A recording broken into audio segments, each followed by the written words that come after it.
welcome to the channel with Chill Time with Chelsea. And today we're doing part 2 of the native story quest. So let's just enter the story quest. You see, I'm having trouble with a recording technical difficulties because, well, it's a little hard.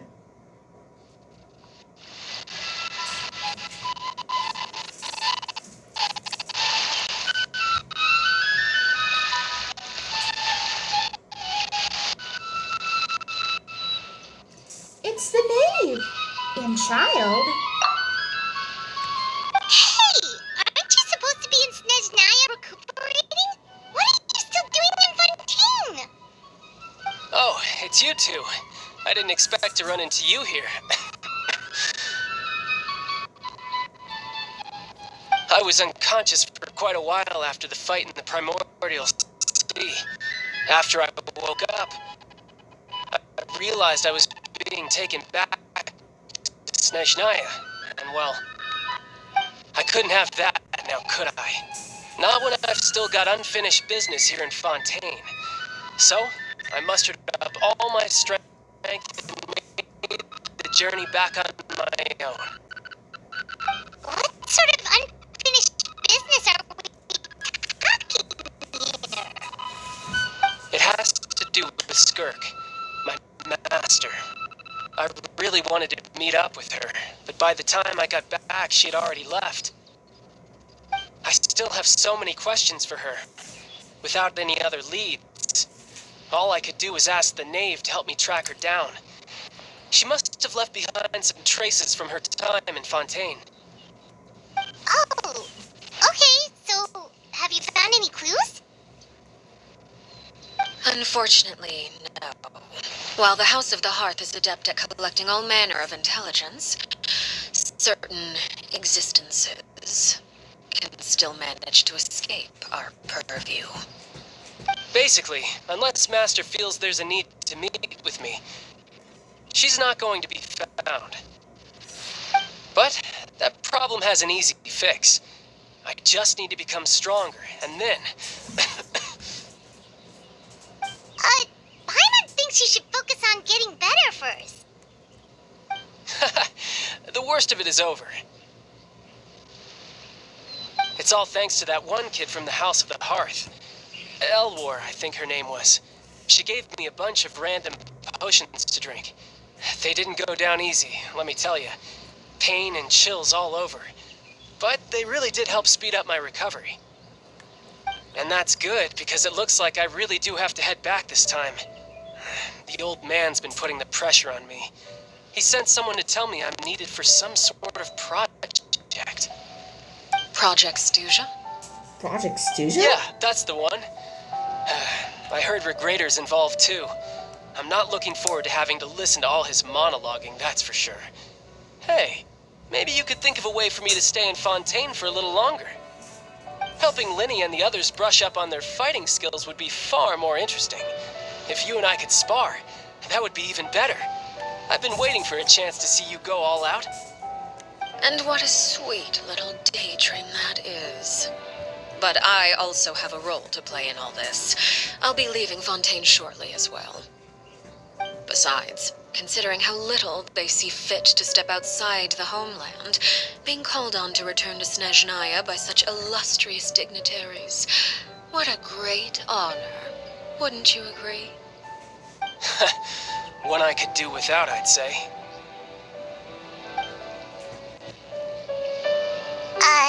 Is it just Paimon? Or does it kind of seem like they're...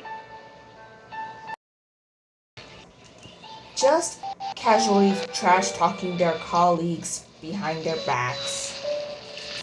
So, dear guests of the House of the Hearth, to what do I owe the visit? Well, we just, Want to learn more about you. right! We're super close to Linny and the others, but we still don't know much about you! Is that so? Introductions have already been made, have they not? Oh, well, you see? There's only so much you can learn about someone from a short introduction. At least tell us something a little extra, like... Look at her vision. Good question. I'd also like to know. The fact that you have to ask tells me our intelligence work has been quite successful. Telling you the answer to that question would only serve to undermine that success. And we can't have that, now can we? Spoken like a true diplomat. That was some expert sidestepping right there. Well, if there's nothing else, I think I'll take my leave. I still have a small matter to resolve at home. Wait, don't go! Look at her. If the maid leaves right now, she's sure to run into Linny and Clary. Should I release the bird Linny gave us? No, we should try to get her talking about something else. What about the House of Hearth? I'd also like to hear the answer to this.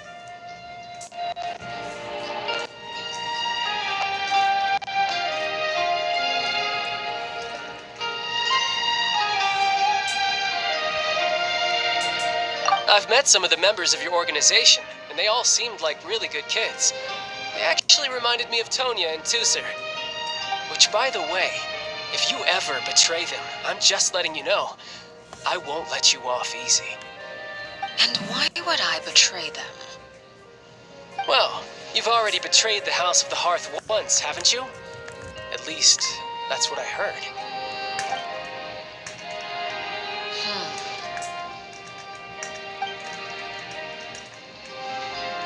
Okay, I admit.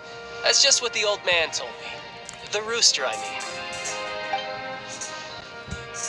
The maid betrayed the House of Hearth, so does that mean what Clary said was true?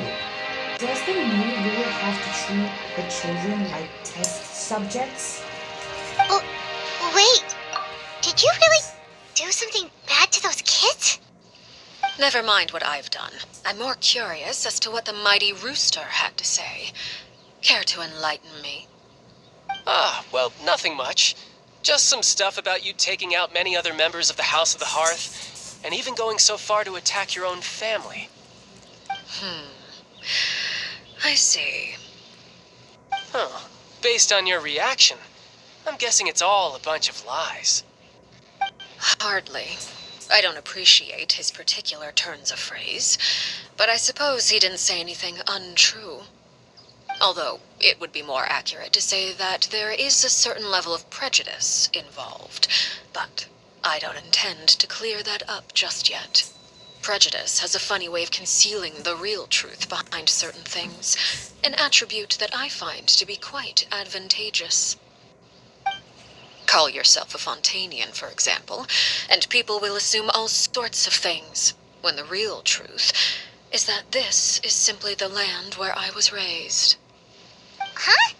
You're not actually from Fontaine? But then why did you try to help out with the prophecy and everything? I was trying to protect the children born in Fontaine.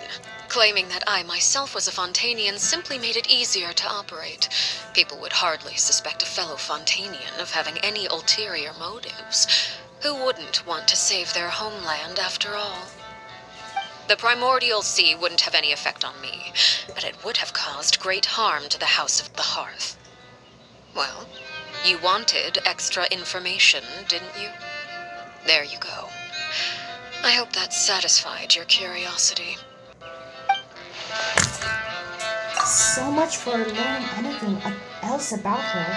Betrayal? She probably only revealed that other secret in order to change the subject. It seems like she's trying to avoid talking about her past. So, you stayed in Fontaine for the kids. I guess I was wrong to believe you'd betray them. Apologies. Looks like I was holding on to some prejudices myself.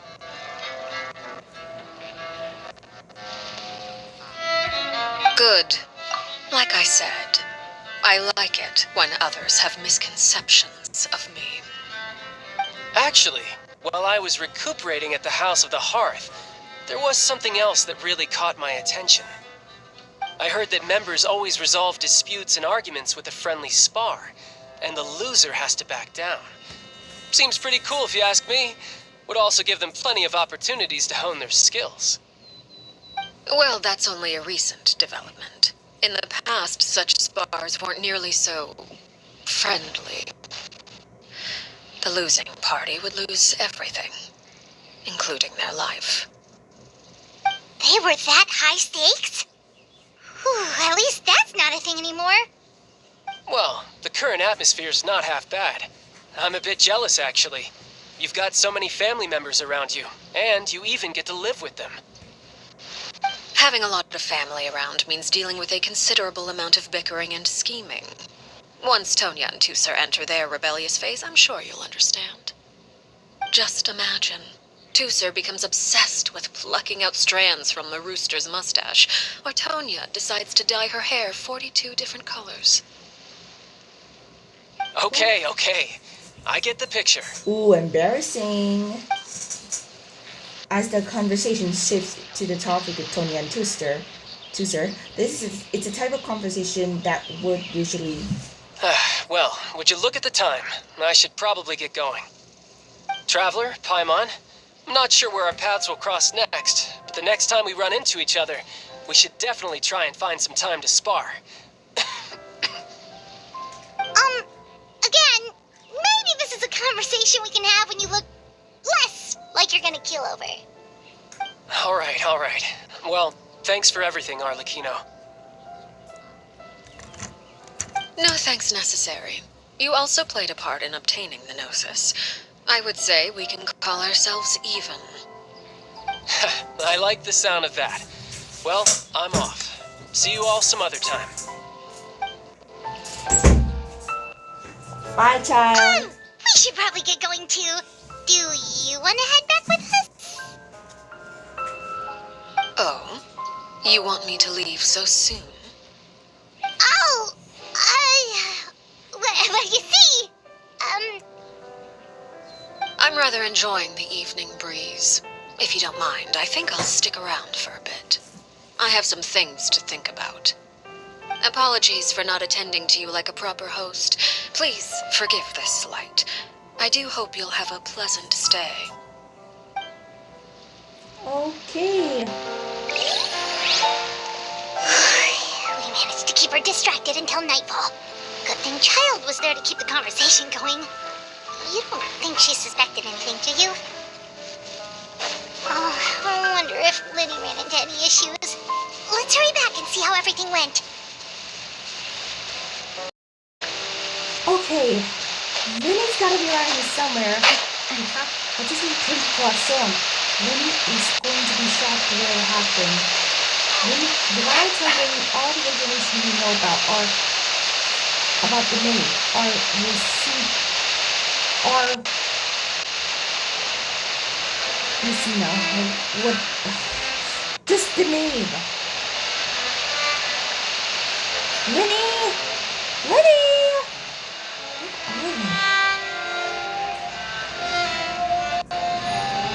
He's in my house.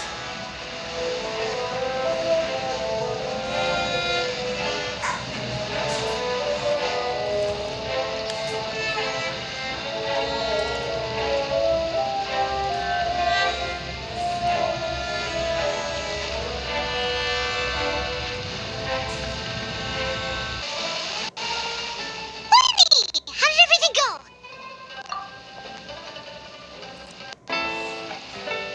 Well, long story short, we ran into a small issue. Clairvy can't go into the sunlight. What do you mean? Everything was fine at first. She followed me up to the surface just like I told her.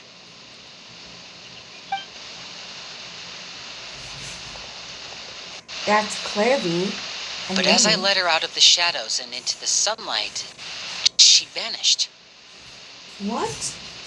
I turned around and there she was, standing at the edge of the shadows, silently watching me. She's a ghost? That's right. Huh. Maybe she's afraid of sunlight, or... No, it wouldn't be her wish if that were the case. Well, we could always try sure pushing works on a non-corporeal being. Oh, true. I've pretty much tried it all already. Nothing worked. Eventually, the sun went down, so all I could do was bring her back here. How did it go with you, Lynette? Good. I've got the list. It's right here. Really? Well, what are we waiting for? Let's take a look.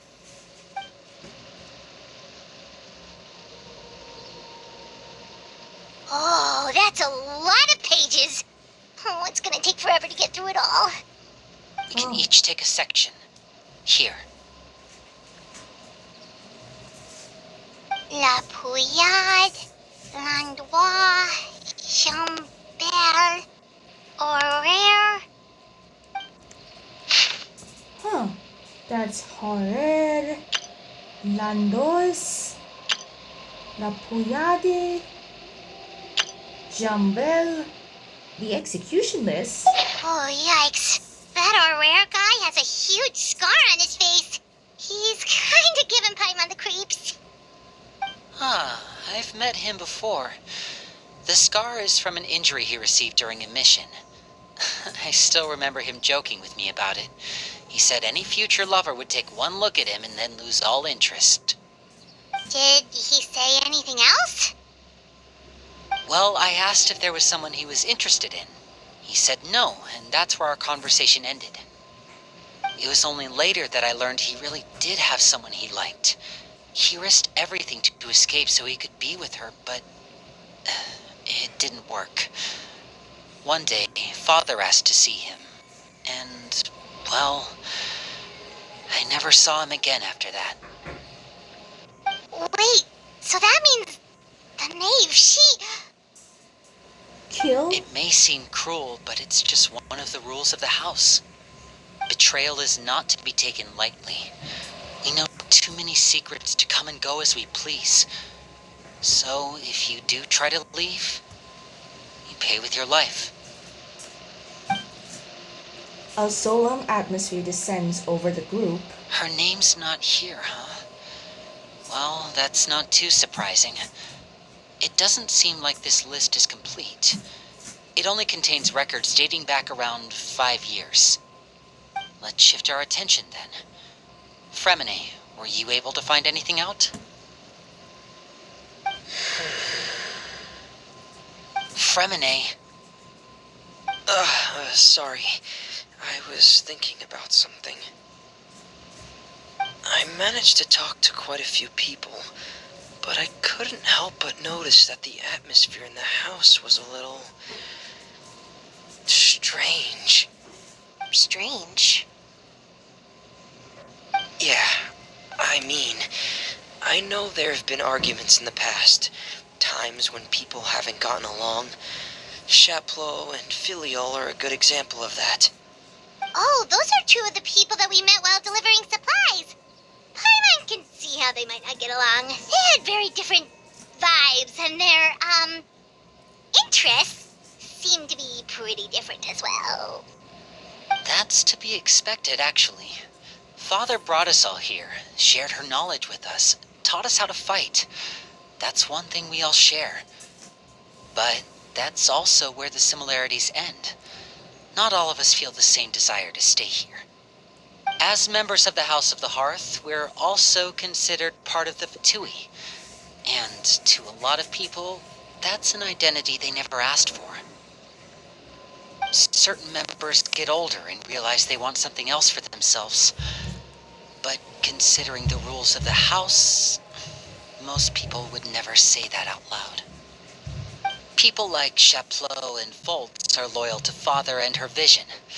They're proud to be part of the Fatui. Filiol and Nantoy, on the other hand, well, they aren't quite as enthusiastic. These kinds of conflicts have always been there. It's not like Father is in the dark about any of this. Well, that's true. But it just feels like things have gotten worse lately. Filiol and the others, it seemed like they were meeting in secret to talk about something.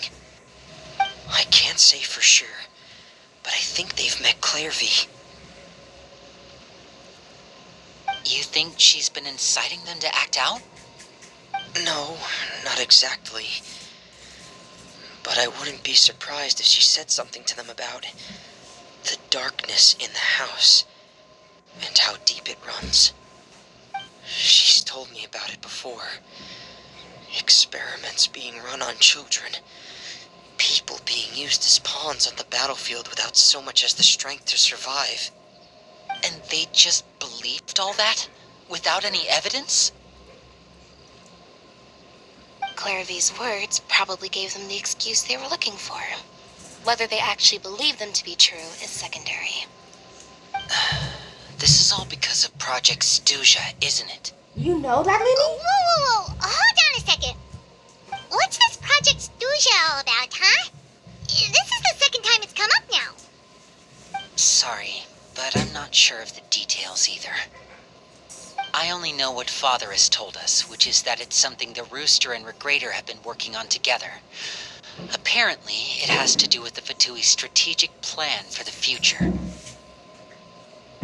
Because the House of the Hearth was so successful in obtaining the Gnosis, we now have the honor of playing a key role in Project Stuja. Wait, but isn't that a good thing? Key role is just another way of saying dangerous role. To us, the whole thing is an inconvenience. Father thinks so too, but she's in no position to refuse. Their plan isn't exactly unreasonable, and they've been funneling the house a lot of funding. It's just that we'll lose a lot of members in the process. Participating in the plan, it's an honor in name only. What they're really trying to do is subdue us. The existence of an intelligence organization outside their control makes them feel uneasy. Looks like the Fatui are plotting something big. But given how little Linny and the others seem to know about it, I probably won't be able to learn much. I should keep a sharp eye out during any future dealings with the Fatui to see what I can learn. Okay, super complicated top secret Fatui business aside, what does all of this have to do with the conflicts you were talking about earlier? Paimon doesn't get the connection. External pressure has a way of exacerbating internal strife. You can't overlook the power of fear either. People are afraid of dying, and that fear is often the impetus for a lot of stupid decisions. I thought resolving the Clairvy situation would make everything go back to normal. But it looks like things are more complicated than I thought. If we leave Filiol and the others to their own devices, sooner or later, Father will be forced to take action. We can only focus on one situation at a time, brother. You're right. Even if we confront Filiol and the others, it won't do any good. It might even make matters worse. We should focus on Clairvy for now. Well, it's getting late. We should head back and get some rest. We'll try again first thing tomorrow. Lynette, you stick with me this time. Fremine, keep a close eye on Filiol and the others. Make sure they don't do anything they'll regret.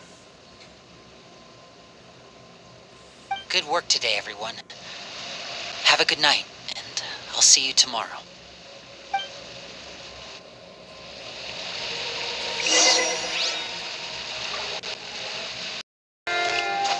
Okay, so let's rest at the temporary accommodation. So, let's take a rest in here.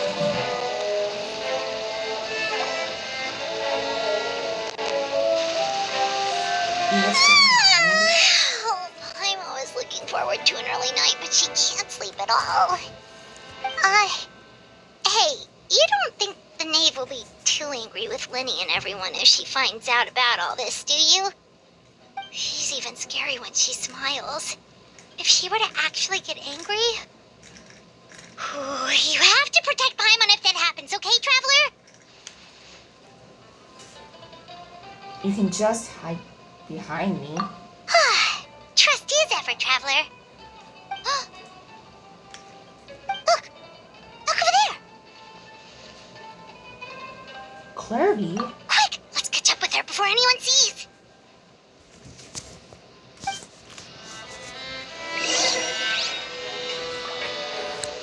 Gotta be very gentle.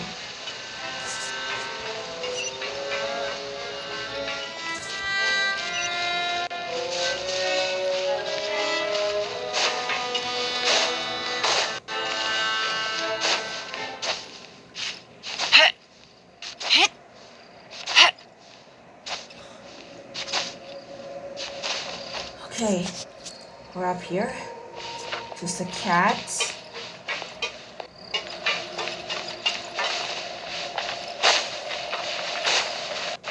Okay, be careful. Take it easy. Okay. Over there!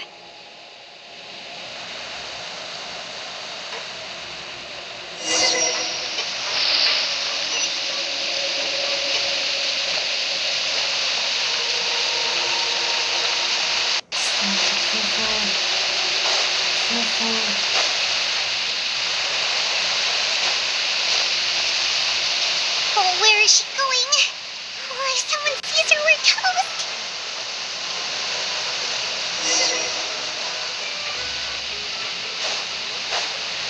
I just missed her.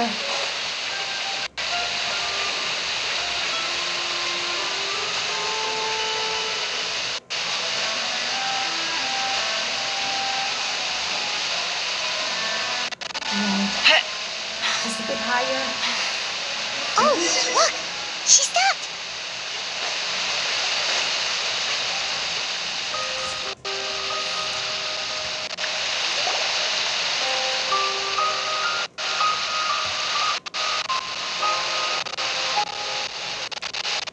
Wow, look at the night. Clear? Shh. I opened the window while no one was looking. Look how pretty the outside is.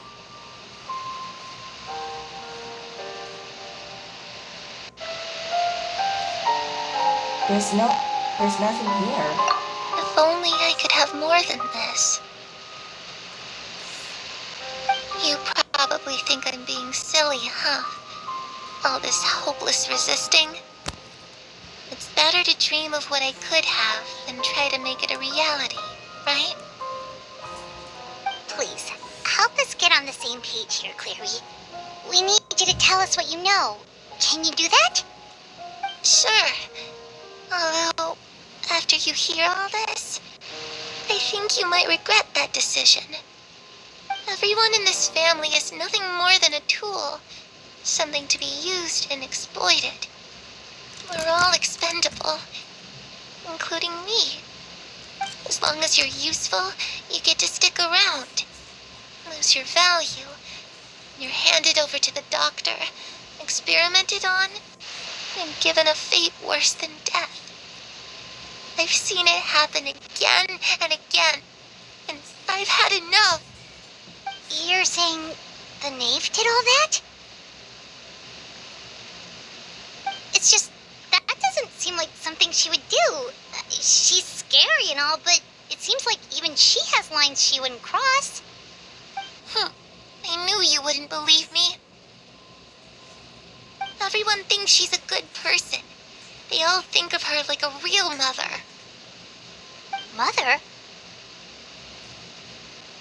But she doesn't deserve that title. She's disgraced it and tarnished it. And if I had things my way, I'd never see her again. If only Perry were here, she'd understand. Perry? There's that name again. Also, Paimon's getting a strange feeling. It almost feels like she's not really here with us. Paimon can't tell if she's actually talking to us or if she's mistaken us for someone else. I'm not sure either. Well, in any case, it seems like she really needs someone to talk to. We should keep her company for a little longer. She looks so young, but it seems like she's been through a lot. It's getting windy. I should close the window. Ooh, look at the moon. Isn't it pretty? Hey, wanna hear a secret? I heard that if you look up at the night sky in Snezhnaya, you can see the aurora. It's supposed to be super pretty. Even prettier than the moon tonight. I love to see it. Perry and I promised each other that once we're older, we're gonna go see it together. But I can't find her. I'm worried she's also been... No, that wouldn't happen to her. She's special. Mother likes her a lot. I should really go talk to Mother, but we just fought. She doesn't want to see me, and I'm too scared to face her. What should I do?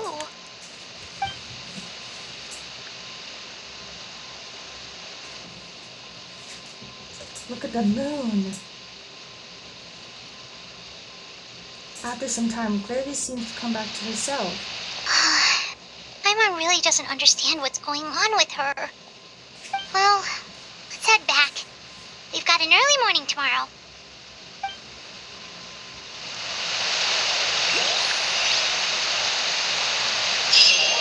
Okay, so that's part 2 of the main story quest.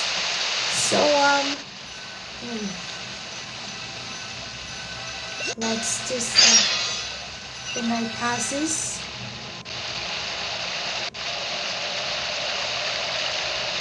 Right, looks like we're all here. Let's go ahead with the plan. Before we do that, I have a question. Oh? What is it? Have the knave and the doctor ever worked together? What makes you ask that? Well, we kinda ran into Clairvy last night, and that's what she told us. We met the doctor back in Sumeru. He's super dangerous, and he's done all sorts of bad things. It's possible that Father and the Doctor have had certain dealings, but I don't think Father would work with him. We're not really on the same side, so there's not a lot of trust between them. That doesn't exactly set the stage for a successful partnership. I did hear, though, that when Father first became a Harbinger, the Doctor offered to work with the House of the Hearth. Father rejected most of his proposals, except for one. It had to do with some sort of secret experiment. Secret experiment? Could that be what Clairvy was talking about? I don't think so. I don't know any details about the experiment itself, but I do know it's an entirely independent operation. The Doctor only proposed a direction for the research. That was the extent of his involvement. I still don't think that counts as working together. The details of the experiment are confidential, but complete records are kept on all participants. That doesn't seem to be the case with the situation Clairvy referred to. I know you don't agree with some of the Fatui's methods, and I'm not asking you to. But I am asking you to trust us on this. The House of the Hearth has its own principles. There are certain lines we're not willing to cross. Alright, that's good to hear at least. Clairvy seems to think the knave and the doctor worked together to do something horrible. If that turned out to be true, Paimon doesn't know how he would even face you guys. It's just that it doesn't seem like Clairvy is lying either. The easiest thing to do would be just ask the knave directly, but Paimon doesn't think she'd tell us. Let's focus on the plan for now. Yeah, let's focus on the plan for now. Father didn't come back last night. She's probably still near the shore. We'll be counting on you to distract her.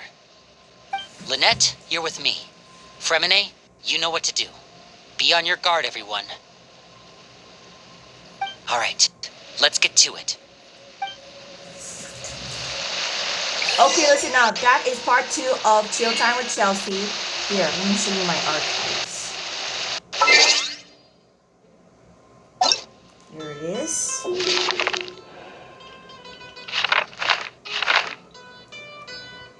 My travel logs.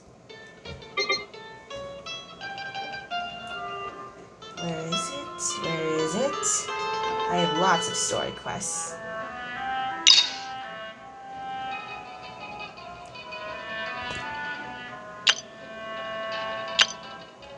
This is part 2 of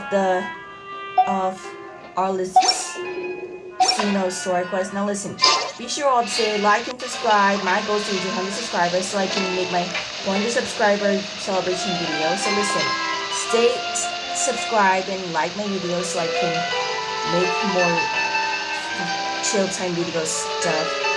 So remember, I will celebrate my 100 subscriber video. Bye!